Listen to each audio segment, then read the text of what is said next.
পুরো কাহিনীটাই শুনি actually factory ভিজিটে তাহলে কি ঘটনা ঘটছে, যেহেতু এই পোর্শনে চলে আসছে ওদিক থেকে। স্যার অ্যাকচুয়ালি সোশ্যাল মিডিয়ার ঘটনাতে ছিল, তো ফ্যাক্টরি ভিজিটের কথা যেহেতু আসে তাহলে ওই দিন কি কি ঘটছে, তাহলে ওইটা একটা জাস্ট শর্ট সামারি যদি একটা পর্যায়ে এসে অধি সাংবাদিকের মধ্যে একজন ওর গায়ে হাত তুলে বসলো। আমরা তো অ্যাস্ট্রোনাইজ, কি হলো? বিভিন্নভাবে মাস্টার সাহেবকে বসা হয়েছে যে আপনি বসেন, আপনার যে সমস্যা আপনি বলেন, সব সমস্যার সমাধান করা হবে। প্রত্যেকটা ডাইরেক্টর তাকে রিকোয়েস্ট করছে। আর এক পক্ষের অপিনিয়ন নিয়ে কখনো পাবলিশড হয় না কখনো, অবশ্যই দুই পক্ষের অপিনিয়ন নিতে হবে, একটা লিগ্যালিটি থাকতে হবে। যখন আপনি একটা পার্সনের নামে দিতেছেন, আপনি একটা গ্রুপের নামে দিতেছেন, গ্রুপ অফ কোম্পানিজের নামে অ্যালিগেশন আসতেছে। সে ম্যানেজিং ডিরেক্টরের সাথে বসতে পারে কিংবা সব ডাইরেক্টরের সাথে বসতে পারে, প্রবলেম বলতে পারে, কিন্তু সে তো একটা কমিউনিটিকে এভাবে ধ্বংস করার জন্য ইন্ধন যোগাইতে পারে না। রাইট। আসসালামু আলাইকুম, আমি ক্যাপ্টেন এইচ.এম. আলামিন, মেইনার্স গ্রুপ থেকে, মেইনার্স গ্রুপের পক্ষ থেকে সবাইকে স্বাগতম। আমার পাশে আছেন স্যার, আপনার পরিচয়টা একটু দিন। হ্যাঁ জি, আমি ক্যাপ্টেন নুরে আলম, 40 বেস। আমাদের স্টুডিওতে আরও দুজন আছে, তাদের পরিচয়গুলো একটু দিন প্লিজ। আমি chief engineer Abul Qayyum, 44 batch. Chief engineer Taiful Arifin, 44 batch. আচ্ছা, আজকে আমাদের একটা general discussion about miners group সম্পর্কে। মেইনার্স গ্রুপের ফরমেশন কীভাবে হয়েছে, তার প্রাক্তন ইতিহাস এবং বর্তমান অবস্থা, এই বিষয় নিয়ে আমরা আমাদের বিভিন্ন কলিগের মধ্যে কিছুটা ডিসকাশন করব। তো প্রথমে আমরা জানি, স্যারকে আমি জিজ্ঞেস করবো, স্যার আমার ইমিডিয়েট সিনিয়র, যে আমরা শুনেছি মেইনার্স গ্রুপ একটা সুদমুক্ত প্ল্যাটফর্ম। তো আমাদের বর্তমান জীবনে বা ব্যক্তি জীবনে এই সুদমুক্তের প্রভাবটা কীরকম, বা কোম্পানির ফরমেশনে বা একটা সুদমুক্ত প্ল্যাটফর্ম আমাদের জীবনটাকে কীভাবে প্রভাবিত করতে পারে, এই সম্পর্কে যদি স্যার কিছুটা বলেন। ধন্যবাদ ক্যাপ্টেন আলামিন। আসলে একটা গুরুত্বপূর্ণ প্রশ্ন যে সুদমুক্ত কথাটা, আসলে দুইটা শব্দ সেন্টেন্সটাতে, কিন্তু এটা অনেক ইম্প্যাক্ট অনেক বেশি। আমরা জানি যে আমাদের যে কোনো ইবাদত কবুলের পূর্ব শর্ত হলো হালাল রিজিক। তো হালাল রিজিক খেতে হলে হালাল উপার্জন করতে হবে। আর যেখানে কোরআন আল্লাহ তাআলা ঘোষণা করছে সুদকে হারাম করা হয়েছে, ব্যবসাকে হালাল করা হয়েছে। এখন কথা হলো যে এখন ওই ব্যবসা যদি আমি সুদের মাধ্যমে করি, তাহলে এত বড় একটা হালাল জিনিসের মধ্যে আমি হারামকে ঢুকাই ফেললাম। কারণ আল্লাহ তাআলা ঘোষণা করছে সুদকে হারাম করা হয়েছে, ব্যবসাকে হালাল করা হয়েছে। এখন আমি সুদের থেকে টাকা নিয়ে, লোন দিয়ে টাকা নিয়ে ওই ব্যবসা করতেছি, তো আলটিমেটলি কী হলো, এইটাও আমি হারাম করে ফেললাম। এই ভিউ থেকেই আর কি মেইনার্স গ্রুপের যাত্রা, যে না, ব্যবসাটা হালাল, এটা আমরা হালালভাবেই করব। হ্যাঁ, বর্তমান প্রেক্ষাপটে দেখা গেল অধিকাংশ ব্যবসায়িক প্রতিষ্ঠান কোনো না কোনোভাবে ব্যাংকের লোনের সাথে জড়িত। মেইনার্স গ্রুপ এই চিন্তাধারা থেকে বের হয়ে এসে ব্যবসা করতে চেয়েছে, যে না, সুদ মুক্তভাবেও ব্যাংকের লোন ছাড়াও হালালভাবে ব্যবসা করা সম্ভব। এই ধারণা থেকেই এই মেইনার্স গ্রুপ ব্যবসার উদ্যোগ নেয়। আলহামদুলিল্লাহ, আমি 2022 সাল থেকে এই মেইনার্স গ্রুপের সাথে জড়িত। তো আমরা কোনো প্রকার সুদ অথবা ব্যাংক লোনের কাছে এই পর্যন্ত যাইনি। আমাদের মূল নীতির মধ্যে এইটা একটা অন্যতম, কোনো প্রকার ব্যাংক লোনে যাওয়া যাবে না। ধন্যবাদ স্যার। তো স্যার, যদি আমরা বলি যে নর্মালি বা অন্যান্য প্রতিষ্ঠান বা বড় বড় গ্রুপ অফ ইন্ডাস্ট্রিজ যাই যা বলি, তো একটা ম্যাসিভ একটা ফান্ডের একটা সময় দরকার হয় কোম্পানির একটা টাইমে। তো এই টাইম যখন বড় একটা ফান্ডিংয়ের দরকার, নাহলে তো ব্যবসা আগাবে না, ঠিক না? যেহেতু মেইনস গ্রুপ এটা মেইনলি শুরু করেছে এফএমজি সেক্টরে। এখন এফএমজি সেক্টরে যদি একটা প্রোডাক্ট থেকে আরেকটা প্রোডাক্টে যায়, তখন তো তাদের একটা ম্যাস ফান্ডিংয়ের দরকার হয়। তখন মানে ব্যাংকিং সেক্টরে না যে এটা তাহলে কীভাবে ফান্ডিংটা রেজ করবে বা কীভাবে ফান্ডিংটা জোগাড় করবে, বা এই কোম্পানিটা বড় হওয়ার জন্য? জি, অনেক গুরুত্বপূর্ণ প্রশ্ন। আসলে যে কোনো ব্যবসা করতে গেলে ফান্ড তো অবশ্যই একটা প্রথম শর্ত, যে ফান্ড ছাড়া তো ব্যবসা করা যাবে না। তবে এফএমসিজি এমন একটা সেক্টর যেখানে আরও বেশি প্রয়োজন, কারণ নতুন নতুন প্রোডাক্ট বের করতে গেলে তো অবশ্যই ফান্ডের দরকার। এমন কি কিছু কিছু প্রোডাক্ট আছে, প্রোডাক্ট লাইন চেঞ্জ করলে আলাদা মেশিনারিজ, ইকুইপমেন্ট এইগুলোর প্রয়োজন হয়। এই জন্যই আর কি আমাদের সিস্টেম, যেহেতু আমরা লোনে যাব না, সেক্ষেত্রে আমাদের ডাইরেক্টর আমরা একটা অপশন রাখছি, কারণ আমরা এটা মেরিনারদেরকে নিয়েই যেহেতু এই গ্রুপটা করা, আমরা চাই ম্যাক্সিমাম মেরিনার এখানে ইনভলভ হোক। অনেক সময় দেখা গেল মেরিনাররা বিভিন্ন জায়গায় টাকা ইনভেস্ট করে অনেক সময় তারা ওই টাকা আর ফেরত পায় না, কিংবা ভালো একটা আশানুরূপ রেজাল্ট পায় না। তো আমরা এখানে এমন ব্যবস্থা করি, যারা শুধুমাত্র যারা ইন্টারেস্টেড সুদমুক্ত প্ল্যাটফর্ম, তাদেরকে আমরা আহ্বান করি এবং তাদেরকে আগে বলে দেওয়া হয় যে এখানে আমরা সুদমুক্তভাবে করব। তো যেহেতু ফান্ডের দরকার, এই জন্য আমাদের এখন পর্যন্ত প্রায় 150+ শেয়ার হোল্ডার বলেন আর ডাইরেক্টর বলেন, এই নিমিত্তে আমরা নিয়েছি।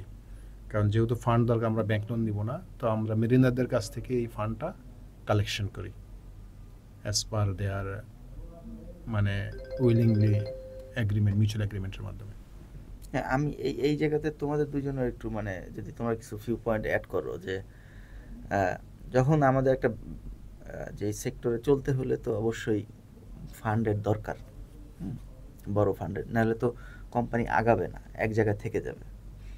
তো এইটা ম্যানেজমেন্টের ক্ষেত্রে এবং ডিরেক্টরদের কী রকম করণীয়, বা মেরিনার কমিউনিটির কি অব্লিগেশন আছে এই প্ল্যাটফর্মের প্রতি, বা এই প্ল্যাটফর্মকে মানে আগাই নেওয়ার জন্য তারা কি করতে পারে, মেরিনাররা কি করতে পারে, এই সম্পর্কে যদি তোমরা কিছু অ্যাড করো বা যদি কিছু বলো। মিকা, তুমি শুরু করতে পারো বা বলতে পারো। স্যার, আমরাও নিজেরাও যেই একই আপনার এই কোশ্চেনের অ্যান্সার দেওয়ার উদ্দেশ্যে জয়েন করা, যে শুধুমাত্র একটা প্ল্যাটফর্ম দাঁড়াবে তো ব্যাংক থেকে তো আর আমরা লোন পাবো না, আমরা লোন নিব না। একটা কোম্পানি যেরকম যারা বড় বড় হয়েছে বাংলাদেশে এফএমসিজিতে বা অন্যখানে, তারা হয়তো কোম্পানিকে একটা সেট আপ দিয়ে একটা পজিশনে নিলে তারপরে দেখা যায় তারা এবার ব্যাংকে তাদের অ্যাসেট দেখায়, কোম্পানি ব্র্যান্ড ভ্যালু দেখিয়ে টাকা পয়সার জন্য, লোনের জন্য তারা আবেদন করলে তারা একটা বড় অ্যামাউন্ট পায়, ওইটা দিয়েই তারা পরে সেট আপ দিয়ে ব্যবসা করে সেলস বাড়ায়, লাভ চলে আসে। যেহেতু আমরা সুদে যাব না, তো আমাদের জন্য যেটা অনেক বড় চ্যালেঞ্জ। তো সেখানে আমাদের মেরিনাররাই, যেহেতু আমরা মেরিনারদেরকে নিয়েই করার উদ্দেশ্যে এটা করা হয়েছে, মেরিনারদের ইনকামও খারাপ না আলহামদুলিল্লাহ, মোটামুটি নিজেদের থাকা খাওয়ার পরবর্তীতে কিছু টাকা পয়সা হলে সেভ করার সুযোগ থাকে। ওই টাকাটাই যদি আসলে আল্লাহর জন্য নিয়ত করে যে জিনিসটা আমি সুদমুক্ত একটা এত বড় প্ল্যাটফর্ম দাঁড়াবে, এই জন্য আমরা এটাতে ইনভেস্ট করি, তাহলে এটাই আমাদের জন্য আসলে অনেক বড় দায়িত্ব হয়ে যায় যে একটা সুদমুক্ত প্ল্যাটফর্ম দাঁড়ানোর চেষ্টা করতেছে আমরা, এটার জন্য সবাই চেষ্টা করি। যদি না করি তাহলে তো একজন একটা আমাকে অপশন দিল কিন্তু আমি সেটা করলাম না, তো আমি আবার সুদের টাকাও বলি নিই না, কিন্তু আমি এটার জন্য কোনো চেষ্টাও করি নাই এটা সুদমুক্ত প্ল্যাটফর্ম দাঁড়া করানোর জন্য, তাহলে আমি তো আসলে আল্লাহর কাছে একটা কোশ্চেনের অ্যান্সার দিতে পারবো না। আমার কথা হচ্ছে, আমার এই ব্যবসায় তো লাভ লস আছে, কোন ব্যবসায় লাভ লস নেই? এখন লাভ লস থাকার পরেও যদি আমি ওই চিন্তা না করি যে লাভ লস হবে, ধরা তো সবাই কম বেশি জীবনে খাইতেই পারে, কিন্তু আমার ব্যবসা লস হোক বা লাভ হোক, আমি সুদমুক্ত প্ল্যাটফর্ম দাঁড় করানোর জন্য ইনভেস্ট করছি এবং এটার একটা রিওয়ার্ড আমি আল্লাহর কাছে পাবো। আর আমরা এই প্ল্যাটফর্মটাকে আরো উপরে নেওয়ার জন্য এখন আমরা এখানে সর্বোচ্চ চেষ্টা করব। এখন যারা যারা চিন্তা করে মেরিনারদের টাকা তো আলহামদুলিল্লাহ একদমই হালাল, আমরা জানি মেরিনারদের ইনকামগুলো এত কষ্টের টাকা, সবাই আমরা যারা মেরিনার তারা আরও ভালো জানি। এখন এই টাকাটা যদি দেশে এসে কোনো হারাম পন্থায় আমরা ইউজ করি, তাহলে এত কষ্টের টাকার মধ্যে খালি খালি হারাম ঢুকে পুরো টাকাটাকে আমরা কোশ্চেনে বলিয়াতে ফেলাই দিলাম। তাহলে যদি আমরা কিছু টাকা পয়সা ম্যানেজার্স গ্রুপে ইনভেস্ট করে এই গ্রুপটাকে দাঁড়া করাইতে চেষ্টা করি, এটাকে আরও স্ট্রং করার চেষ্টা করি, ফিনান্সিয়াল সাপোর্ট দিই, তো ইনশাল্লাহ একদিন এই গ্রুপ দাঁড়াবেই আল্লাহর রহমত থাকলে এবং সবাই প্রচেষ্টা থাকলে, সবাই ঠিকভাবে করলে, তখন আমাদের নিজেদের একটা আইডেন্টিটি তৈরি হবে এবং এটা একটা এক্সাম্পল হবে সবার জন্যই যে এত বড় একটা সেক্টর সুদমুক্ত করা সম্ভব ইনশাল্লাহ। তো এই উদ্দেশ্য নিয়ে করলে স্যার আমার মনে হয় আর বেশি টেনশন লাগে না বা খারাপ লাগে না, যে দাঁড়াবে ইনশাল্লাহ। আমার পক্ষ থেকে কি করার আছে সেটা আমি করব। আমি তো আর ব্যাংকে টাকা রেখে 8.5%, 4-5%, 6% সুদ নিব না, তো সেটা তো আমি ইনস্ট্যান্টলি পাবো। কিন্তু আমি যদি একটা সেট আপ দাঁড়া করাইতে যাই, তাহলে আমরা যদি বাইরে আমাদের বড় বড় কোম্পানিগুলোর দিকেও তাকাই যারা এখন বাংলাদেশে বড় হয়েছে, তো তাদের ডাটা রিলে দেখা যায় যে তাদেরও অনেক সময় লাগছে সেটা করে তারপরে প্রফিটে আসতে। তো আমরা ওই প্রফিটের চিন্তা না করে যদি এই কোম্পানিটাকে দাঁড়া করানোর জন্য সর্বোচ্চ চেষ্টা করি, এবং সবাই, হ্যাঁ আমরা এটা দিয়ে বসে থাকলাম না, সবাই যার যার জায়গা থেকে এসে ট্রান্সপারেন্ট থাকলাম, ট্রান্সপারেন্ট আছে কিনা কোম্পানি দেখলাম, সেলস রিপোর্ট দেখলাম, যারা যারা আমরা এখানে নিলাম তারা সবাই এভাবে যদি চেষ্টা করি তাহলে আমার মনে হয় ইনশাল্লাহ এটা দাঁড়াবে স্যার। এবং এই সুদমুক্ত প্ল্যাটফর্ম ওভারঅল মেরিন কমিউনিটির জন্য একটা এক্সাম্পল হবে, পুরো সবখানের জন্য এক্সাম্পল হবে, গ্লোবালিও এক্সাম্পল হবে যে আসলে সুদমুক্ত এরকম একটা ন্যাশনাল সেট আপ দেওয়া সম্ভব ইনশাল্লাহ, এবং ন্যাশনালের পরে এটা গ্লোবাল সেট আপ দেওয়া সম্ভব ইনশাল্লাহ। এই ব্যাপারে আমি একটু কথা বলতেছি মিকাতের সাথে, যে একটা সুদ মুক্ত প্ল্যাটফর্ম দাঁড় করাইতে যে টাইম ফ্রেমের বিষয়। অ্যাকচুয়ালি আমরা যে এফএমসিজি সেক্টর দিয়ে শুরু করেছি, দেখা গেল অন্য অন্য বড় বড় কোম্পানি যে প্রাণ, আরএফএল কিংবা আরও বড় বড় কোম্পানি যারা এখন ইস্টাবলিশ, তাদের তো ফান্ডিংয়ের কোনো সমস্যা ছিল না। তাহলে এটা এমন একটা সেক্টর যেখানে 100-200 কোটি টাকা লেগে যায় এটা ইস্টাবলিশ করতে, তো তাদের ওই ফান্ডিংয়ের সমস্যা ছিল না। তারপরেও তারা ব্র্যান্ডটাকে ইস্টাবলিশ করার জন্য, তাদের প্রোডাক্ট ইস্টাবলিশ করার জন্য, ব্রেক ইভেনে আসার জন্য প্রায় 4-5 বছর সময় লেগে গেছে। আর হোয়ারেজ যেহেতু আমরা ব্যাংক লোন নিব না, আমরা সুদমুক্ত থাকতে চাই, আর আমাদের মেরিনারদের রিলেবিলিটি অর্জন করতে একটা বিষয় আছে, সবাই এত টাকা ইনভেস্টও করে নাই। হ্যাঁ, তো আমাদের এখানে দেখা গেলো এখন পর্যন্ত 2 বছরে প্রায় 2 থেকে 3 বছর হয়ে গেছে, এর মধ্যে দেখা গেলো 15 থেকে 20 কোটি টাকা ইনভেস্ট হয়েছে। তো এটা ভেরি লেস অ্যামাউন্ট। তো অ্যামাউন্টটা যেহেতু কম, আমাদের স্লো রেটের অ্যামাউন্ট আসছে, সেই ক্ষেত্রে আমাদের যেই ব্রেক ইভেন আসা কিংবা প্রফিটে যাওয়ার জন্য আরেকটু সময়ও বেশি লাগবে। কারণ আমরা মেরিনার বলে যা কিংবা আমাদের সুদমুক্ত বলে যা আমাদের দ্রুত প্রফিট চলে আসবে এরকম তো কোনো ইয়ে নেই। বিজনেসের রুলে চলে। তো এই ক্ষেত্রে যারা আমরা আছি, আমাদের একটা ধৈর্যের বিষয়, আল্লাহ তাআলা ধৈর্যের পরীক্ষাও নেবেন যে আমরা কি, এটা তো ব্যবসা তো অনেক ধরনের আছে।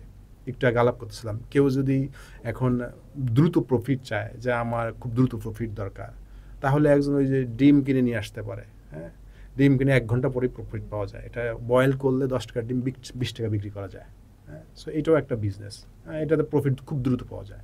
হ্যাঁ, আবার কেউ স্টকের বিজনেস করে, 3 মাস স্টক করে রাখে, এরপরে বিক্রি করে, প্রফিট পাওয়া যায়। অনেকে আলু স্টক করে দেখছি, বিভিন্ন ধরনের ভুট্টা স্টক করে। তো এগুলি তো এক ধরনের বিজনেস। আর আমরা যেটা একটা সেট আপ দাঁড় করতেছি পুরা দেশের মধ্যে ন্যাশনাল ওয়াইজ, এবং এফএমসিজি, এটা যদি একবার ইস্টাবলিশ হয়ে যায় তখন এটা তুমি যেটা বললা গ্লোবালিও ইস্টাবলিশ করা সম্ভব। প্রাণের প্রোডাক্ট এখন দেশের বাইরেও এক্সপোর্ট হয়, স্কোয়ারের প্রোডাক্ট দেশের বাইরে এক্সপোর্ট হয়। সো দুই রকম জিনিস। এই জন্য বললাম কি, এইটার সময় একটা ব্যাপার আছে, যে চাইলেই যে ওভার দ্য নাইট কিংবা 2-1 বছরের মধ্যে এটা আমি প্রফিট পেয়ে যাব, তাহলে যে এরকম আশা করে তার জন্য এখানে এটা ফিট না। তবে স্যার, আমি মিকাত এবং স্যারের সাথে আমার একমত, যে স্যার এবং মিকাত যেটা বলছে, তো আমি একটু অ্যাড করতে চাই যে আসলে যে কোনো প্ল্যাটফর্ম দাঁড় করাতে গেলে একটু টাইম তো লাগেই। আমি টাইমটা বাদ দিলাম, একটা ব্যবসা করতে গেলে এখানে আমাদেরকে একটু রিস্ক ফ্যাক্টর থাকেই। ব্যবসাতে লাভ এবং লস আছে, এবং আমরা মেরিনার মিকাত যেমন বললো যে যেরকম একটা স্যালারি স্ট্যান্ডার্ড পাই, তা দিয়ে আমাদের কিছু সেভিং থাকে। এখন আমরা সবাই চিন্তা করি, ম্যাক্সিমাম যেহেতু আমরা মুসলিম, এবং মুসলিম হিসাবে আমরা চিন্তা করি যে কোনো একটা সুদমুক্ত জিনিস, মানে সুদমুক্ত প্ল্যাটফর্মে যেন যাইতে পারি। কারণ এর জন্য আমরা বেশিরভাগই ব্যাংকে টাকা রাখি, অনেকে চলতি অ্যাকাউন্ট খুলি যেন সুদ না আসে, অনেকে সেভিং অ্যাকাউন্টে টাকা রাখি, সুদগুলো আবার অন্য একটা জায়গায় বিভিন্ন খাতে দিয়ে দেই, যে আবার এটার জন্য কোনো সবের আশা করি না। তারপরে যেমন আমি পার্সোনালি ডলার অ্যাকাউন্টে টাকা বেশি রাখি, যেন এটা কোনো বাড়তি কমতি নাই। সো আমার পার্সোনালি আমি চিন্তা করি যে আমারটা ব্যাংকে ডলারই টাকা থাক, যখন যত লাগে তত কনভার্ট করে আমি বাংলায় নিয়ে আসবো, তারপর ওটা খরচা করি। সো এখানে আমার পয়েন্ট অফ ভিউ থেকে সবাই, আমি মনে করি যে যারা একটু মুসলিম প্র্যাকটিসিংয়ে আছে, সবাই এরকমই একটা চিন্তা ভাবনা যেন সুদ মুক্ত কীভাবে থাকা যায়, যেহেতু আমাদের ইনকামটা হালালের মধ্যে যদি আমি একটা সুদ ঢুকাই, তাহলে আমার ইনকামটা হালাল থাকেও আমি হালাল রিজিক বহন করতে পারতেছি না। তো সেই দৃষ্টিকোণ থেকে আমি রিসেন্টলি জাস্ট এই মাসে, মানে এই বছরের ফেব্রুয়ারি মাস থেকে জয়েন করছি মেরিনার গ্রুপ থেকে, যেহেতু আমি সুদমুক্ত থাকতে চাই, এবং সুদমুক্ত প্ল্যাটফর্ম তো আমি খুঁজতেছিলাম। যে টাকা তো আমার কোথাও না কোথাও ইনভেস্ট করাই লাগবে, এখন কোথায় ইনভেস্ট করব।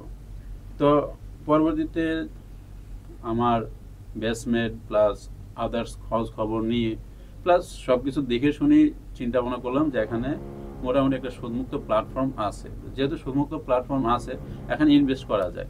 এখন আমার প্ল্যান হয়েছে লং টার্ম, যে ইনভেস্ট করছি টাকা 3 মাস পরে আমার লাভ দিয়ে দিবে, এরকম চিন্তা ভাবনা করে আমি এখানে আসি নাই।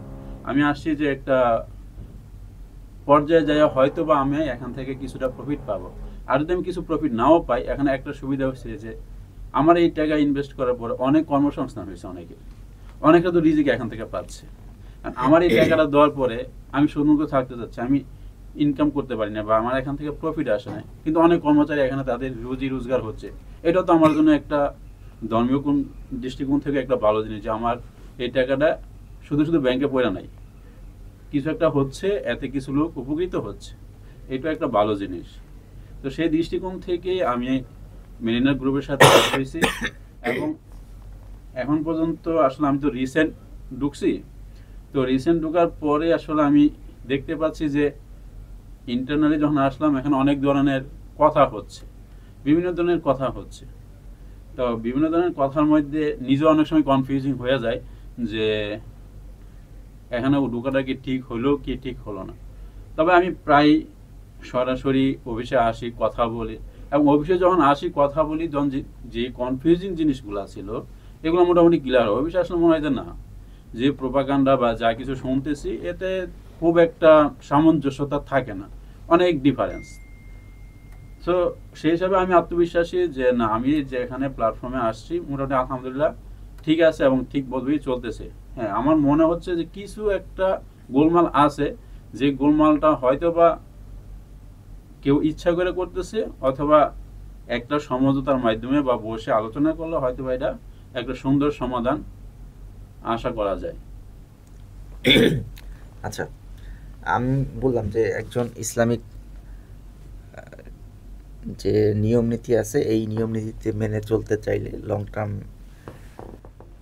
এই সিস্টেমে থাকতে চাইলে, ব্যবসার সাথে যুক্ত থাকতে চাইলে, তাহলে হচ্ছে সে মেরিনার্স গ্রুপে বা ইনভেস্ট করতে পারে।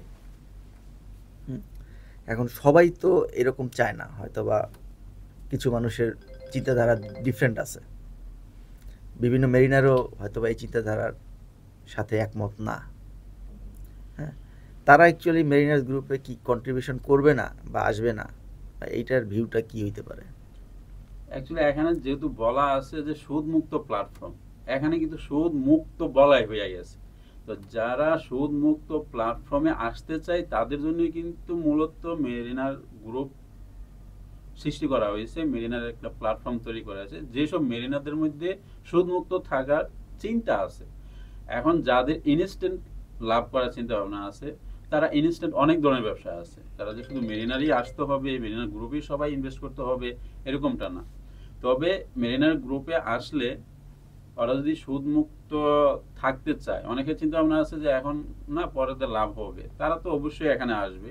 আর যারা সুদ যুক্ত থাকতে চায় তাদেরকে তো আমি কি বলবো, তাদেরকে বলবো যে আল্লাহ যেন তাদেরকে হেদায়েত দান করে, যেন হালাল একটা রুজিকে হারামের সাথে মিক্স না করে। আচ্ছা, স্যারের কোনো ইনপুট আছে এই জায়গায় যদি বলেন? না, এখানে যেটা বললো আর কি চিফ ইঞ্জিনিয়ার, যদি কেউ ইনস্ট্যান্ট লাভ প্রফিট চায়, বিভিন্ন ধরনের, আমি আগেও বলছি বিভিন্ন ধরনের বিজনেস আছে। আর মেরিনারের মধ্যে গ্রুপের মধ্যে কয়েকটা সিস্টার কনসার্ন আছে, যেমন আমরা অলরেডি আছে কর্পোরেট ইনভেস্টমেন্ট, এইটাতে আবার দেখা গেলো আমরা মান্থলি একটা প্রফিট আসে। আমরা একটা উইং খুলেছি কর্পোরেট, বিভিন্ন বড় বড় কোম্পানিতে বিভিন্ন সাপ্লাই চেইন মেনটেন করা, কর্পোরেট ইনভেস্টমেন্ট। সেখানে আমাদের এই ডিরেক্টরদের মধ্যে অনেকেই ইনভেস্ট করেছে, মোরলেস তারা ওখান থেকে কিছু প্রফিট পাচ্ছে। আর শুরু হয়েছে এফএমসিজি, আমাদের মেইন ফোকাস হলো এফএমসিজি। এবং রিসেন্টলি আমরা আরেকটা উইং অ্যাড করেছি, এইটা হলো মেরিনারদেরকে নিয়ে। এই পর্যন্ত প্রত্যেকটা ইসের আর্মিরও ডিফেন্স হাউজিং সোসাইটি আছে, হ্যাঁ, তারপর নেভিরও আছে, হ্যাঁ। তো আমাদের মেরিনারদের এরকম কোনো হাউজিং সোসাইটি নেই। তো যার কোনো একটা, যেহেতু আমরা কমিউনিটি বেস থিঙ্কিং আমাদের, কমিউনিটি থেকে একটা প্ল্যাটফর্ম দাঁড় করানো, সুদমুক্ত প্ল্যাটফর্ম দাঁড় করানো। এখন আমাদের আবাসন ক্ষেত্রেও আমরা একটা উইং হাতে নিয়েছি, যে এখানেও যাতে মেরিনাররা শান্তিপূর্ণভাবে, যেহেতু আমাদের থিঙ্ক ট্যাঙ্কে ইসলামিক চিন্তাভাবনা, ইসলামিক চিন্তাধারা থেকে, তো ইসলাম মেরিনার্স ইসলামিক সিটি এক নামে আমরা একটা উইং খুলেছি। এখানেও আমাদের একটা কেউ চাইলে এখানেও ইনভেস্ট করতে পারে, কারো যদি রিস্ক না নিতে চায়। যেমন বিজনেস করতে গেলে যেটা বললো এই আব্দুল কাইয়ুম, যে রিস্ক, বিজনেস করতে গেলে লাভ লস আছে, লাভ লস হবে, এই রিস্ক নিয়েই কিন্তু বিজনেসম্যানরা বিজনেস করে। হ্যাঁ, দেখবেন যে আপনি যারা চাকরিজীবী, আমি এর আগে একটা জরিপ দেখলাম আর কি, যে যত রিস্কম্যানদের মধ্যে চাকরিজীবী 0%, কিন্তু 75% হলো বিজনেসম্যান। হ্যাঁ, আবার বিজনেস করে কেউ ফকির হয়ে গেছে। সো যারা এই রিস্ক নিতে আসে, রিস্ক নেওয়ার গার্ডস আছে যাদের, সাহস আছে, তারাই বিজনেস করতে আসবে। আবার কেউ এগুলো রিস্ক নিতে চায় না, কোনো চ্যালেঞ্জিং লাইফে যেতে চায় না, সে ল্যান্ড কিনে রাখতেছে, তার ল্যান্ডের দাম বাঁচতেছে সে, অথবা কেউ ফ্ল্যাট কিনতেছে, ইটস আপ টু হিম, চাপায় দেওয়া না। এই জন্য মেরিনার্স গ্রুপ আরেকটা উইং খুলছে। হ্যাঁ, কিছু মেরিনার্স এই মেন্টালিটি যে সে ফ্ল্যাট কিনবে কিংবা জমি কিনবে, তাদের জন্য আমরা মেরিনার্স হাউজিং সোসাইটি, সেখানে ফ্ল্যাটের জন্য সে বুকিং দিতে পারে। এবং আমরা ওখানে সবচেয়ে চিপেস্ট, আই উড সে, যত, আমি নিজেও এই ল্যান্ড শেয়ারিং বিজনেস বলতে এইভাবে কয়েকটা ফ্ল্যাটে করেছি। তো সব জায়গায় দেখছি ওনারা যেই টাকায় জায়গা ক্রয় করে তার থেকে দেখা গেলো 30-40% বেশি দামে বিক্রি করে শেয়ারগুলি, ওখানে একটা প্রফিট করে। কিন্তু আমরা মেরিনার্স গ্রুপ যে উদ্যোগ হাতে নিয়েছে, আমরা একদম অলমোস্ট আমাদের যেই টাকায় আমাদের কিনা ওই দামে। আমাদের মেইন উদ্দেশ্য যে বললাম, আমাদের যদি প্রফিট উদ্দেশ্য থাকলে আমরা সুদ নিয়ে করতাম। আমাদের উদ্দেশ্য একটা কমিউনিটি বেস করা, এখানেও আমরা একদম চিপ রেটে, যে রেটে কিনা অলমোস্ট সেই রেটে ডেভেলপিং খরচ কস্ট ব্যতীত ওই রেটে আমরা মেয়েদের সেল করার প্ল্যান করেছি। অলরেডি আলহামদুলিল্লাহ অনেক মোর দেন 100+, হ্যাঁ, অলরেডি সাড়া পেয়েছি আলহামদুলিল্লাহ। তো এই আর কি আমাদের কনসেপ্ট হলো এইটা। Thank you sir. এমওএইচএস নিয়ে যদি বলি, এই প্রজেক্টের সাথে আমিও মানে রিসেন্টলি জয়েন করছি, বা এই প্রজেক্টে কিছু প্ল্যানিং, কিছু আইডিওলজি, আমারও অনেক আইডিওলজি এর ভিতরে আমি চেষ্টা করছি ইনপুট করার দেওয়ার জন্য, এবং বাংলাদেশের one of the best smart city করার জন্য যা যা করার, এই ধরনের প্ল্যান কিন্তু আমরা আর্কিটেক্ট টিমের সাথে ইনপুট দেওয়া হয়ে গেছে, এবং আর্কিটেক্ট টিম এটা নিয়ে ইভ্যালুয়েট করছে, আমাদের সাথে নেক্সট মিটিংও একটা সেট করেছে, যে তারাও বলছে যে এটা একটা যথেষ্ট স্মার্ট আইডিয়া নিয়ে তৈরি করা হয়েছে।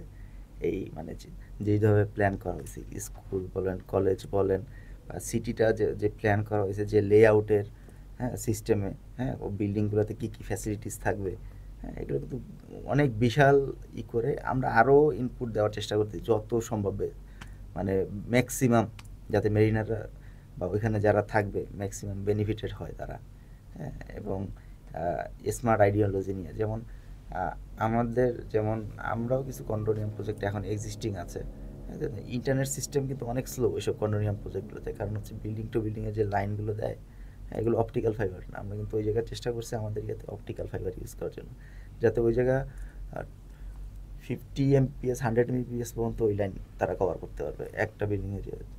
যারা মানে ওয়ার্ক ফ্রম হোম নিয়ে কাজ করে, বিভিন্ন ফ্রিল্যান্সার বা তারাও কাজ করতে পারবে, তো ওই রকম সাপোর্ট নিয়ে। তারপর ইভি চার্জিং বলেন, আমরা কিন্তু ওই প্রজেক্টে ইভি চার্জিং দিয়ে দিছি, যাতে ভবিষ্যতে 10 বছর পর ইভি সবই আলটিমেটলি বাইকগুলো ইভি হয়ে যাবে, তো ইভি চার্জিং কিন্তু তারা পার্কিং স্পটেই করতে পারবে, তো এরকম প্ল্যান কিন্তু দেওয়া হয়েছে, হ্যাঁ।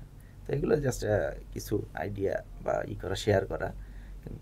সো আমরা মেরিনাররা চাইলেও তারা এই প্রজেক্টের স্যার যেটা বললো যে সবচেয়ে সস্তা, মানে যতটুকু চিপেস্ট বলা যায়, মার্জিনাল ইয়াতেই দেওয়া হয়েছে আর কি, হ্যাঁ, সবার জন্য বলা হয়েছে। তো সবাই আস্তে আস্তে আমরা কথা, আমরা এখানে তো কাউকে মানে কোনো ডেভেলপ করে দিচ্ছি এরকম না, আমরাই করতেছি বা আমরাই ডেভেলপ করব, এরকম একটা কনসেপ্ট নিয়েই আসছে মেরিনার্স গ্রুপ, সবাইকে অফার করছে মেরিনারদের, হ্যাঁ। তো যাই হোক, এখন স্যার রিসেন্টলি আমরা স্যার মেরিনার্স গ্রুপ সম্পর্কে বা কিছু ফেসবুকে বা বিভিন্ন সোশ্যাল মিডিয়া প্ল্যাটফর্মে কিছু কথা শুনতে পাইছি, বা বিভিন্ন ধরনের পোস্ট আসছে, বিভিন্ন অ্যালিগেশন আসছে। তো এইটাতে যদি স্যার একটু সামারাইজ করে কিছু মানে বলেন যে এটা এইরকম যে এত সুন্দর একটা প্ল্যাটফর্ম কিন্তু এই ধরনের এলিগেশন কেন আসতেছে বারবার, যে একটা সোশ্যাল মিডিয়া প্ল্যাটফর্মে ওপেনলি এই গ্রুপ সম্পর্কে বা এই প্ল্যাটফর্ম সম্পর্কে অ্যালিগেশন দিচ্ছে, যে এটাকে স্যার আপনি কীভাবে মানে দেখেন এটা? আসলে টু বি অনেস্ট, আমরা বাংলাদেশি, আমাদের বাঙালি জাতির সম্পর্কে একটা সেইং আছে যে কেউ যদি উপরে উঠতে চায় তাকে উপরে ওঠার জন্য হেল্প করতে দূরের কথা, আরও টেনে নামানোর চেষ্টা করে। I am sorry to say for that.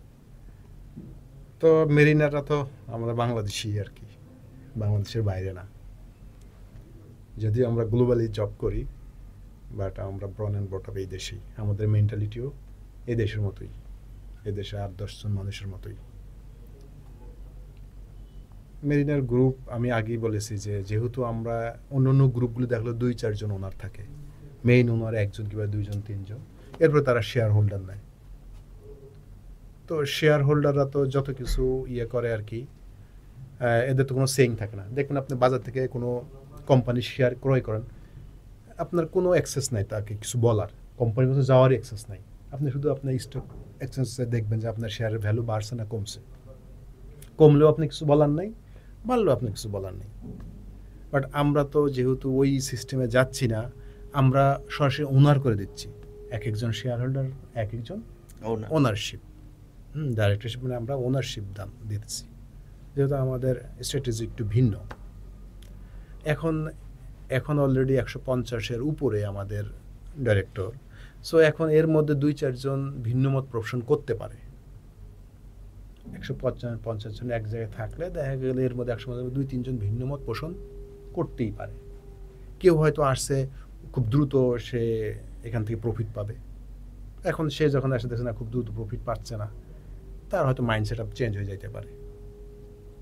হ্যাঁ, তো এখন এইটা তার পার্সোনাল ভিউ। এখন ওই ভিউ থেকে সেইটাই সে হয়তো মিডিয়ায় এখন প্রোপাগান্ডা আকারে ছাড়াচ্ছে। আবার কেউ কর্তৃত্ব নিয়ে চিন্তা করে। যখন এইটা 4-5 জনের ছিল তখন একজন ছিল, এখন এটা 150 জন। সো এটার মালিকানা এখন 150 জনের। এখন যখন ওই 4-5 জনের মধ্যে 2-1 জন চিন্তা করে, বিগিনিং আমরা 4-5 জন ছিলাম, সো এখন কর্তৃত্ব এত মানুষের কাছে চলে যাচ্ছে। এখন কেউ যে ইনসিকিউর ফিল করে তার নিজেকে, নিজের অবস্থান নিয়ে, সেও করতে পারে, প্রতিহিংসা বসতে হয়। এটা আমরা হিউম্যান, আমিও তাদের মধ্যে হইতে পারতাম। হ্যাঁ, আলহামদুলিল্লাহ তাদের মধ্যে নাই টিল নাও। তো এইটা থেকে হয়তো তারা একটু প্রোপাগান্ডা ছড়াচ্ছে, তাদের এইটা মেনে নিতে কষ্ট হইতেছে। এটা হবেই, এইসব এত উনার থাকলে সেখানে 2-1 জন এরকম বলবে। এখন সেইটার দিকে চিন্তা করে মিনার গ্রুপ পিছিয়ে থাকানোর কোনো সুযোগ নেই। আমরা এমন পর্যায়ে চলে এসেছি, এখন আমাদের নো পয়েন্ট অফ রিটার্ন। হ্যাঁ, এরকম 2-4 জন বলবে। হ্যাঁ, আলহামদুলিল্লাহ আমাদের যারা চলে যেতে চায়, আমাদের এমডি অলরেডি ডিক্লেয়ার দিয়েছে যারা চলে যায় তারা লিখিত অ্যাপ্লিকেশন দেখ। যাদের মেইনার গ্রুপ ভাল লাগতেছে না, কিংবা যারা বলতে পারে আমি 2 বছর হয়ে গেছি এখন প্রফিট পাচ্ছি না, হ্যাঁ, তার মানে আমরা যে কনসেপ্ট, সেই কনসেপ্টের মধ্যে সে নাই। এফএমসিজি সে হয়তো যাচাই করে নাই এফএমসিজি সেক্টরটা কী, এখানে প্রফিট আসতে কত দিন সময় লাগে। তার ভালো লাগলে সে অ্যাপ্লিকেশন দিতে পারে। কোম্পানি যে প্রসিজিওর আছে, প্রসিজিওর অনুযায়ী সে ডিসচার্জ হইতে পারে, তার পাওনা দেনা সে নিয়ে নিতে পারে। এই ব্যাপারে ওপেন অলরেডি আমাদের এমডি সাহেব একটা লাইভ ব্রডকাস্টও করছে যে হ্যাঁ, সে যদি কেউ চায় সে ওপেন এসে বসুক, তার এইগুলি মিটাই দেওয়া হবে। এরপরও যদি কেউ না আসে, সামনে না এসে পিছনে ব্যাকবাইট করে, বিভিন্ন চিপ পপুলারিটি অর্জন করতে চায়, বিভিন্ন আননোন কিংবা কী ধরনের অপরিচিত মিডিয়া ব্যক্তিত্ব এনে বিভিন্ন ধরনের ভিডিও করে ফেসবুকে ছাড়ে, এরকম ছাড়বেই। এই একটা দেশের প্রধানের পক্ষেও কি সবাই থাকে? তারপর সে দেশের প্রধানই থাকে। প্রত্যেকটা গণতান্ত্রিক দেশে যে সরকার, ওই সরকারের পক্ষে কত পার্সেন্ট লোক থাকে? মোর দেন 50%, তাই না?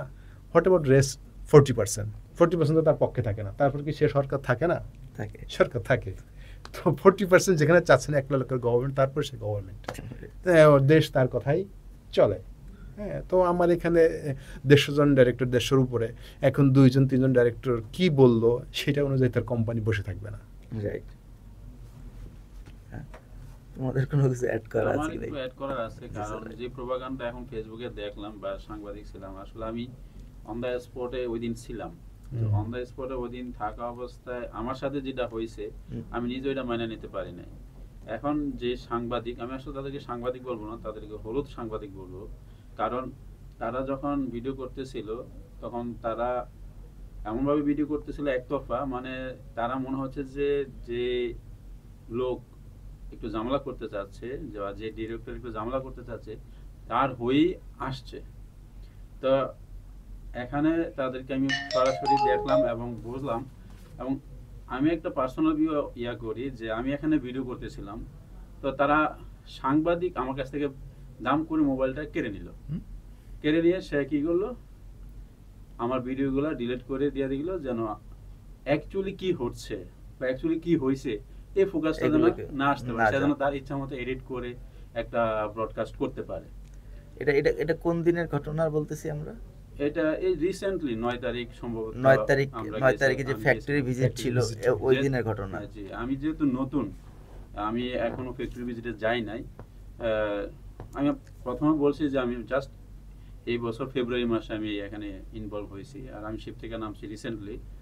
সো ফ্যাক্টরি ভিজিট করার আমার তেমন সময় হয় নাই, বা যেহেতু নতুন জয়েন করছি গেলাম, রিসেন্টলি গেলাম, এবং ওখানে বাস্তব অভিজ্ঞতা দেখে আমি অবাক হয়ে গেলাম যে না, তাইলে আমরা পুরো কাহিনীটাই শুনি অ্যাকচুয়ালি ফ্যাক্টরি ভিজিটে তাহলে কি ঘটনা ঘটছে, যেহেতু এই পোর্শনে চলে আসছে ওদিক থেকে।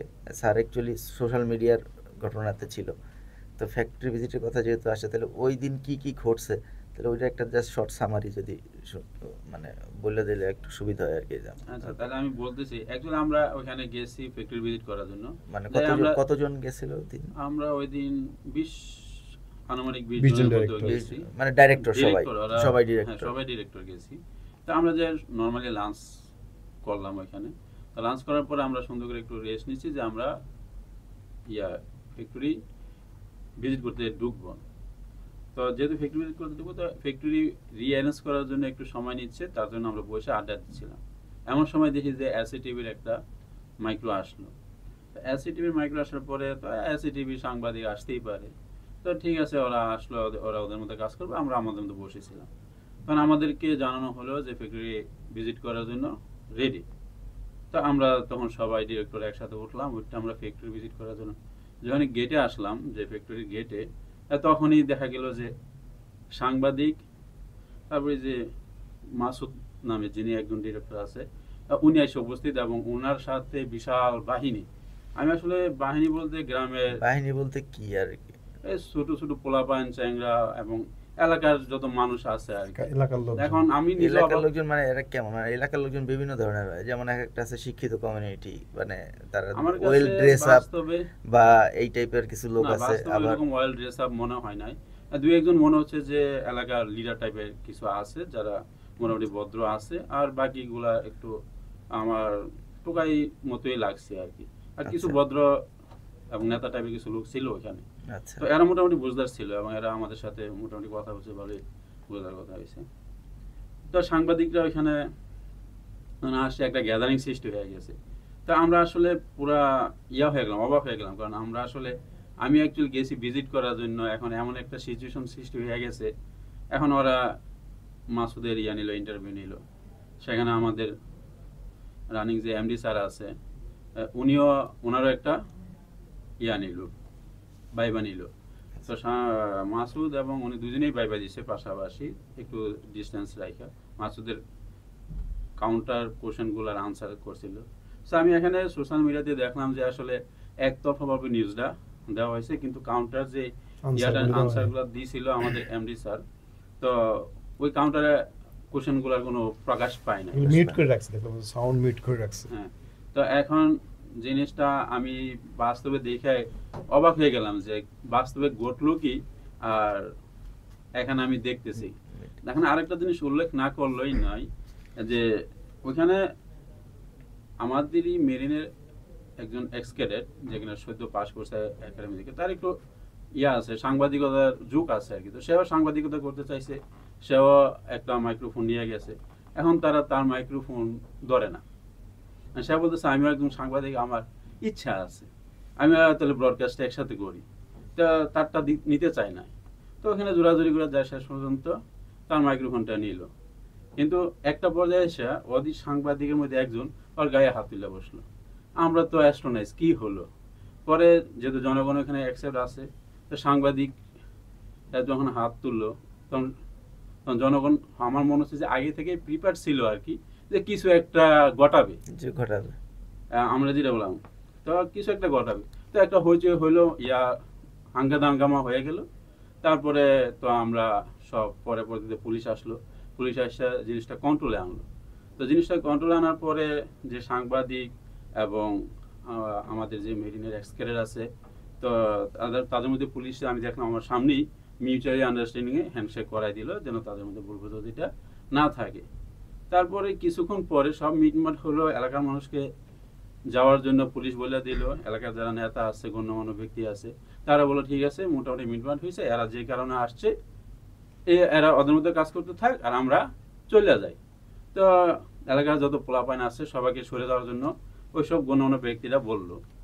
কিন্তু একটা পর্যায়ে দেখি যে কিছু লোক ওইখান থেকে, ফ্যাক্টরি থেকে প্রায় 400 বা 500 মিটার দূরে আরেকটা বাড়ি, ওই বাড়ির দিকে গেল আর কি। তো যে পোলাপাইন, আসলে গ্রাম আমরা তো ওখানে বুঝি না, তো ওই দিকে যাচ্ছে, গ্রামের মানুষ তো যে দিক পায় ওই দিকেই যায়।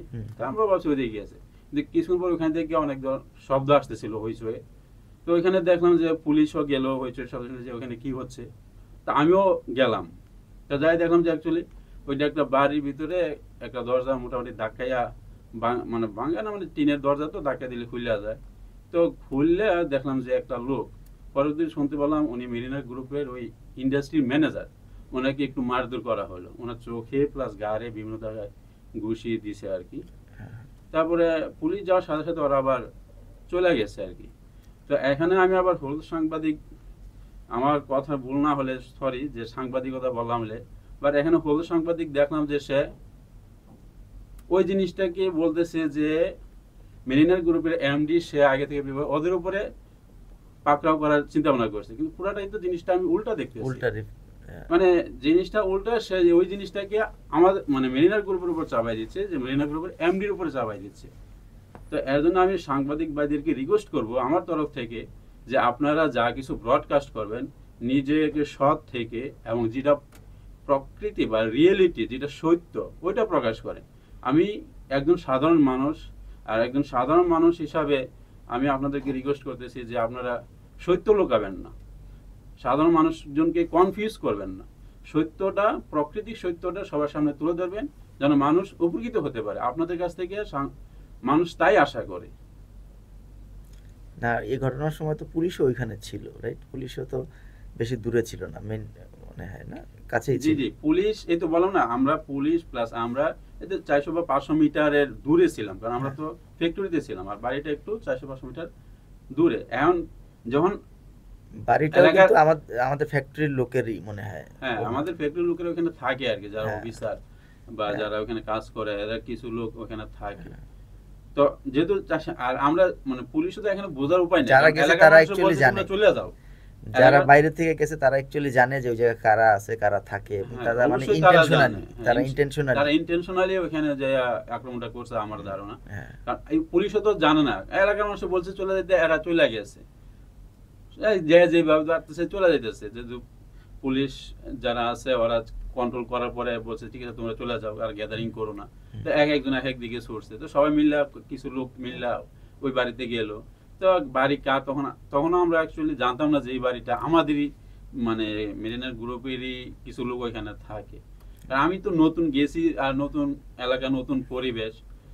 তো আমার শুধু দুঃখ লাগলো সাংবাদিকতা, যে সাংবাদিকতা করছে এইটা দেখে, যে সে সত্যটা প্রকাশ করা উচিত ছিল তার, একজন সৎ অনেস্ট সাংবাদিক হিসেবে। না, এখানে একটা কথা, এই সাংবাদিকদের কে আনলো কি মনে হয় তোমার? সাংবাদিকতাকে কে আনলো এটা তো আমি আসলে জানি না, তবে যেটা বুঝতে পারলাম এরা হয়তো বা কিছু একটা সাইড ধরে আসছে। আমার ধারণার ভিত্তিতে বলছি, আমার ব্যক্তিগত ধারণা, এটা আদার্স কিছু না। কারণ ওইটা একটা ভিলেজ, একটা গ্রাম, আর ওখানে তোমরা গেছো ভিজিট করার জন্য, তাই না? এটা এমন কোনো শহরের কোনো প্লেস না যে হঠাৎ করে এখানে পূর্ব পরিকল্পিত অ্যানাউন্স করা কোনো জনসভা হইতেছে, সাংবাদিক এখানে ছিল। তোমরা এখানে ভিজিট করতে যাচ্ছ, ভিজিট করার সময় সাংবাদিক চলে আসো, অবশ্যই কেউ একজন খবর দিছে। আর সাংবাদিকদের নিউজ দেখে বোঝা যায়, সাংবাদিকরা নিউজ যেমন এমডি সাহেবের স্পিচটা তারা দেখায়নি, বাট ওখানে যে আরেকজন ডাইরেক্টর মাসুদ, তার স্পিচটা পুরোটা দেখাচ্ছে, তার অ্যালিগেশন, কমপ্লেন।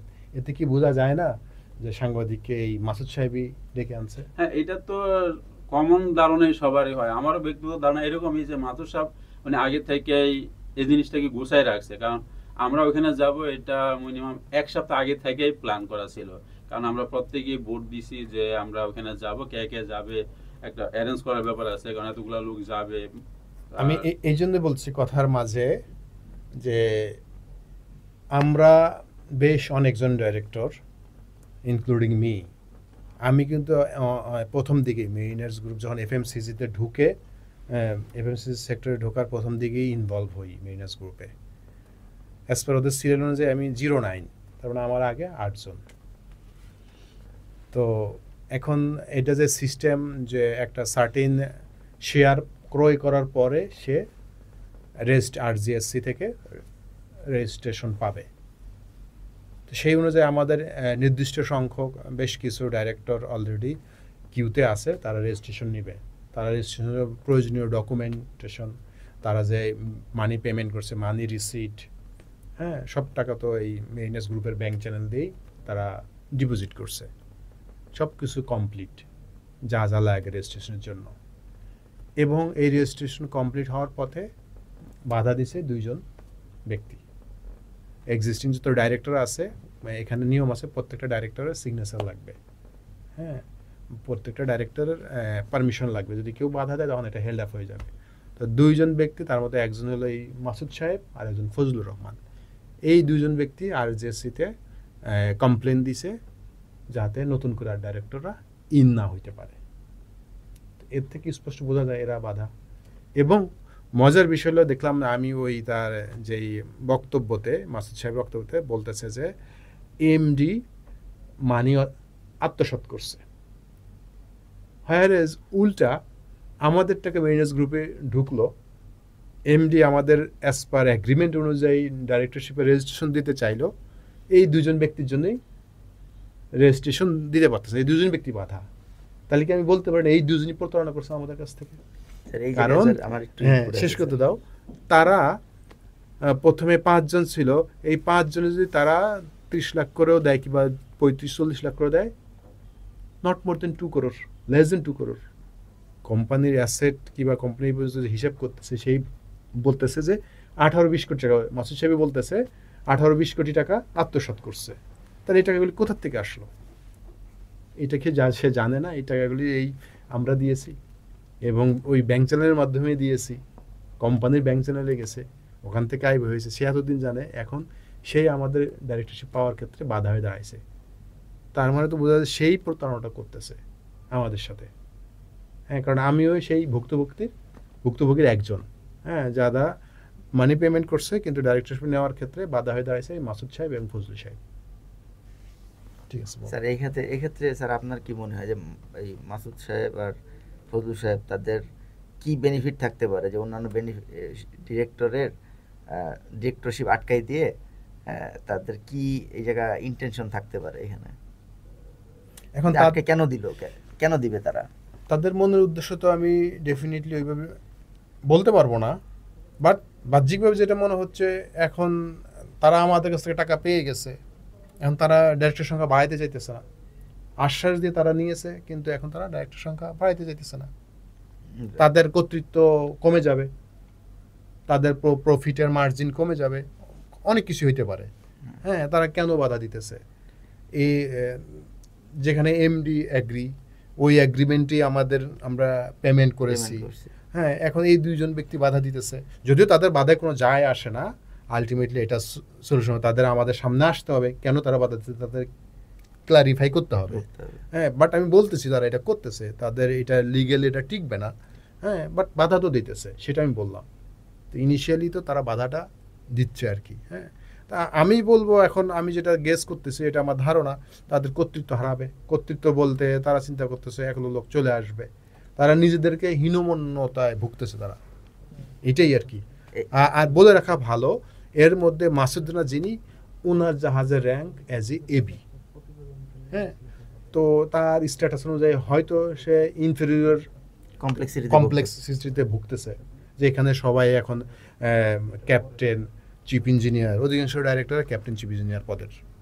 শুধুমাত্র সে ক্রুজের মেরিনাররা ভালো বুঝবে না আমার এই বিষয়টা, সে একমাত্র এবি পদের। এখন সে ইনফেরিয়র কমপ্লেক্সিটিতে সে ভুগতেছে, এটাই হইতে পারে, তাছাড়া আর কি।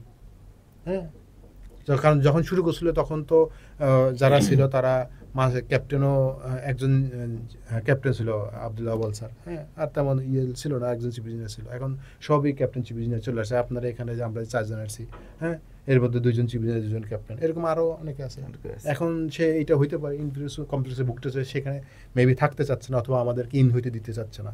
তা আমার কথা, তুমি ভাই থাকতে চাও না, তাহলে তুমি কোম্পানির প্রসিডিউর অনুযায়ী তুমি রেজিস্ট্রেশন দাও, তুমি বেড়ে যাও। একটা কমিউনিটি নষ্ট করে।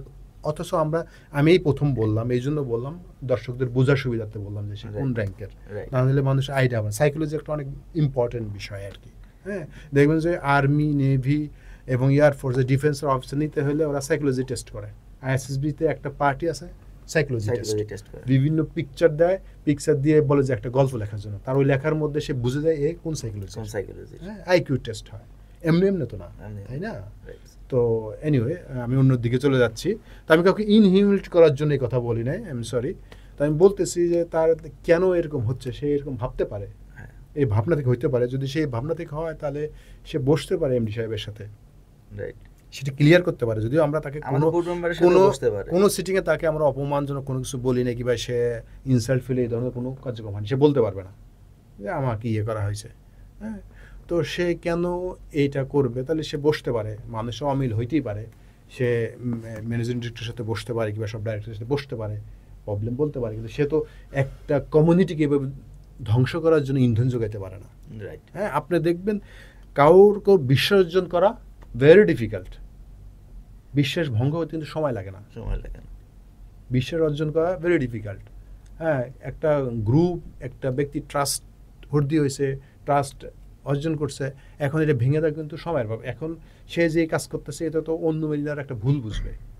এখন আমি মেরিনার গ্রুপে আসি বিধায় আমি বিষয়টা বুঝতেছি। আমি এরকম ফেসবুকে পোস্ট দেখে আমি এটাকে সঠিক আসলে কি ঘটনা, যারা এর বাইরে, আমি যদি বাইরে থাকতাম তাহলে আমি তো নেগেটিভ ধারণা নিতাম। আমি অন্য মেরিনারদের দোষ দিব না, যারা মেরিনার গ্রুপের বাইরে তারা নেগেটিভ ধারণা নেওয়াটাই স্বাভাবিক, তাই না? আমি বেরোলে আমি নিতাম, কারণ এই ধারণাটা ঢুকাচ্ছে এই মাসুদ সাহেব। এবং স্যার সবচেয়ে দুঃখজনক হচ্ছে আমাদের কমিউনিটি আরও কিছু পার্সন আছে যারা এই তাদের যে সমস্যা ক্রিয়েট করতেছে এইটা ফুয়েল দিয়ে তারাও কিছু উল্টাপাল্টা প্রোপাগান্ডা ছড়াইতেছে আমাদের অবশ্যই সোশ্যাল মিডিয়াতে। অবশ্যই তুমি ভুল বলো না, ঠিকই বলছো। এখন পর্দার আলে যারা আছে, আমরা তো গায়েব জানি না, পর্দার আলে যাদেরকে আমরা বলতেও পারি না, বাট অবশ্যই এর পিছনে তো কোনো হাত আছেই। আমি আগে প্রথমে একটা জিনিস বলছিলাম, আমরা কারো ভালো কেউ দেখতে পারি না, এরা আমাদের রক্তের মধ্যে আছে। কেউ যদি উপর উঠে তাকে টানে ধরে কীভাবে নিচে নামানো যায় সেই চিন্তা করি। একটা গল্প বলি ছোট, মানে এরকম শুনে আসছি, একজনের আল্লাহর কাছে অনেক দোয়া করতেছে, তো তাকে দোয়া কী হয়েছে যে তুমি যা চাবা তাই পাবা, কিন্তু কন্ডিশন একটা, তোমার প্রতিবেশী তার ডাবল হবে। তো সে একটা সম্পদ চায়, তার প্রতিবেশী ডাবল হয়ে যায়, তো তার এটা সহ্য হচ্ছে না। এইবার সে কী করলো, আল্লাহ আমার একটা চোখ কানা করে দাও, মানে আল্লাহ আমার একটা চোখ অন্ধ করে দাও। সেই যে আমার একটা চোখ তো 2টা চোখ অন্ধ হয়ে যাবে। তো কেমন মেন্টালিটি? হ্যাঁ, তো এখন আমরা যখনই আমি একটা জিনিস দেখলাম, আমি জানি না, মেবি আই এম রং, আমরা যখনই MOHS শুরু করার চিন্তা ভাবনা করছি, কিংবা বিভিন্ন সোশ্যাল মিডিয়াতে অ্যাড দেওয়া হয়েছে, আলহামদুলিল্লাহ অনেক মিলিনাররা সাড়া দিচ্ছেন পজিটিভলি, এটা পজিটিভলি নিচ্ছেন, তখনই কেন যেন আমাদের শত্রুর সংখ্যা বেড়ে গেল। মিরাকেলি তখনই আমাদের শত্রুর সংখ্যা বেড়ে গেল।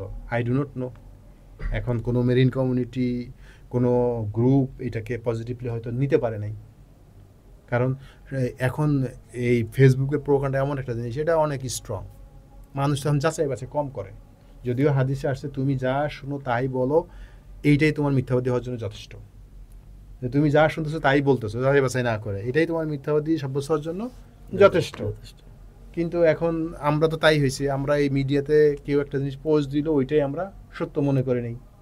তো এই জন্য কোনো কাউকে আন্ডার এস্টিমেট করার জন্য, কাউকে ডুবানোর জন্য মানুষ এখন এই মিডিয়াকে বেছে নিছে।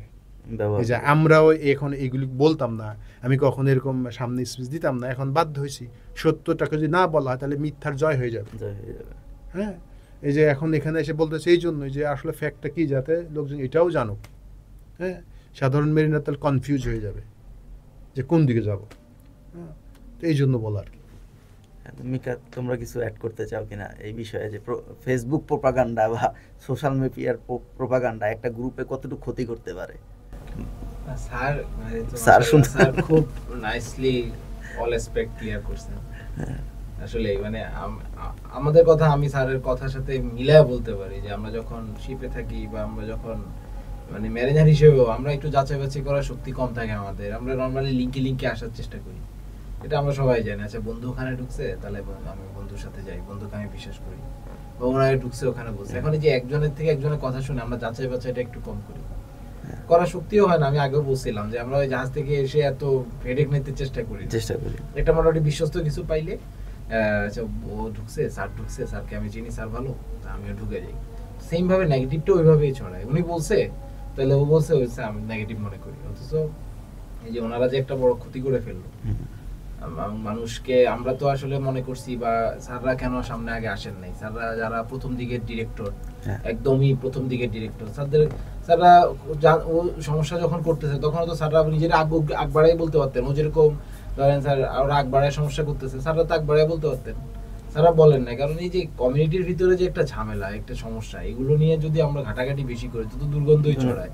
এগুলো দ্বারা আলটিমেটলি আমাদের মতো সাধারণ মেরিনাররা যারা, আমরা কিন্তু খুব কনফিউজড হই।